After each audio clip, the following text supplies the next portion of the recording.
avec Mickaël Darmon qui est avec nous en studio. Bonsoir Mickaël. Bonsoir à tous. Éditorialiste politique à la rédaction d'Europe 1. Alors on avait Édouard Philippe ce matin, on aura Emmanuel Macron aux 20h de TF1 tout à l'heure. Face aux Gilets jaunes, on pose la question ce soir, est-ce que le gouvernement est dans l'impasse ? Je dirais que c'est plutôt un chemin de crête, mais très très étroit, parce qu'avec ce mouvement, il y a un face-à-face direct entre le pouvoir et les Français en colère sur la question ultra sensible des taxes qui débouche sur une fronde hétéroclite. On le voit avec des revendications souvent disparates, maintenant qu'on les constate et on les rassemble. C'est une épreuve extrêmement délicate donc pour l'exécutif. Un conseiller de l'Élysée hier nous disait on ne méprise pas, ni on ne minimise pas non plus cet événement et ce rassemblement du 17 novembre, parce que cela se déroule dans un contexte d'impopularité très fort du président. Et d'ailleurs, il a reconnu lui-même, lors de son interview sur Europe 1, au début de son itinérance, ça va encore durer.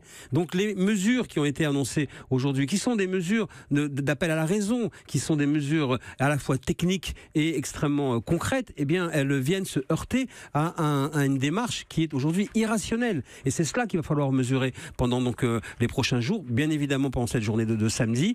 Qu'est-ce qu'il y a derrière ? Quel est son moteur ? Est-ce que ça va durer une journée ou plus ? Et dans quelle mesure on est face à une fronde généralisée ou une capacité du pouvoir à régler ce conflit qui se passe sans syndicats, sans partis politiques clairement engagés, donc sans interlocuteurs, sans ces corps intermédiaires que souvent Emmanuel Macron a pointé et qui sont le résultat également de son élection. Le terrain, l'écosystème politique aujourd'hui est avec des corps intermédiaires très abîmés, peu en capacité de mobiliser, et donc c'est le face-à-face direct avec les Français. C'est là où il y a tout le danger. Merci Mickaël Darmon, c'est très important cet aspect-là. On a cessé de dénigrer les corps intermédiaires. Aujourd'hui, on se retrouve sans interlocuteur. C'est un peu le fond aussi de ce débat. 18h57, vous restez bien sur Europe 1.